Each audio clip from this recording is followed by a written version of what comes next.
একসময় সুউচ্চ পাহাড়ে ঘেরা একটি ছোট গ্রামে আব্দুল্লাহ নামে এক জ্ঞানী ও নম্র ব্যক্তি বাস করতেন। তিনি তার দয়া, উদারতা এবং আল্লাহর প্রতি গভীর বিশ্বাসের জন্য পরিচিত ছিলেন। আব্দুল্লাহর সরল জীবন অন্যদের সাহায্য করা এবং ইসলামের শিক্ষা ছড়িয়ে দেওয়াকে ঘিরে আবর্তিত হয়েছিল। একদিন আমির নামে এক অপরিচিত লোক গ্রামে এলো।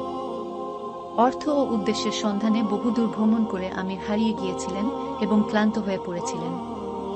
গ্রামের নির্মলতা এবং সেখানকার মানুষের উষ্ণতায় আগ্রহী হয়ে তিনি আব্দুল্লাহর কাছ থেকে নির্দেশনা নেওয়ার সিদ্ধান্ত নেন। আব্দুল্লাহ আমিরকে উন্মুক্ত বাহুতে স্বাগত জানালেন এবং তাকে তার বিনয়ী বাড়িতে থাকার আমন্ত্রণ জানান।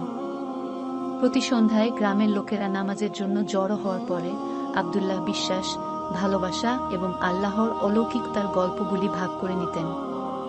আব্দুল্লাহর কথায় প্রজ্ঞা এবং গ্রামকে ঘিরে রাখা শান্তি দেখে আমির মুগ্ধ হয়েছিলেন। দিন যতই গড়াচ্ছে, আব্দুল্লাহ আমিরের হৃদয়ে একটা ভারাক্রান্ততা লক্ষ্য করলেন। তার অভ্যন্তরীণ অস্থিরতা অনুধাবন করে আব্দুল্লাহ একটি বিশেষ গল্প শেয়ার করার সিদ্ধান্ত নিয়েছে, যা প্রতিটি আত্মার মধ্যে আলোর কথা বলে। আব্দুল্লাহ এমন এক সময়ের কথা বলেছিলেন যখন পৃথিবী অন্ধকারে ঢেকে গিয়েছিল এবং মানুষ হতাশার ছায়ায় হারিয়ে গিয়েছিল।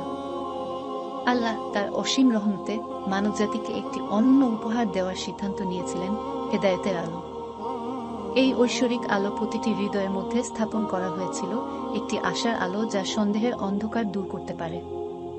আমি মনোযোগ দিয়ে শুনলেন, তার চোখে কৌতূহল ও আকাঙ্ক্ষার মিশ্রণ প্রতিফলিত হচ্ছে। আব্দুল্লাহ অব্যাহত রেখেছিলেন, ব্যাখ্যা করেছেন যে জীবনের যাত্রা হল এই অভ্যন্তরীণ আলোকে লালন করা এবং অন্যদের সাথে ভাগ করে নেওয়ার একটি অনুসন্ধান। ইসলামের শিক্ষা, সংবেদনা, দাতব্য, ক্ষমাকে মূর্ত করে ব্যক্তিরা তাদের নিজের এবং তাদের চারপাশের লোকদেরকে আলোকিত করতে পারে।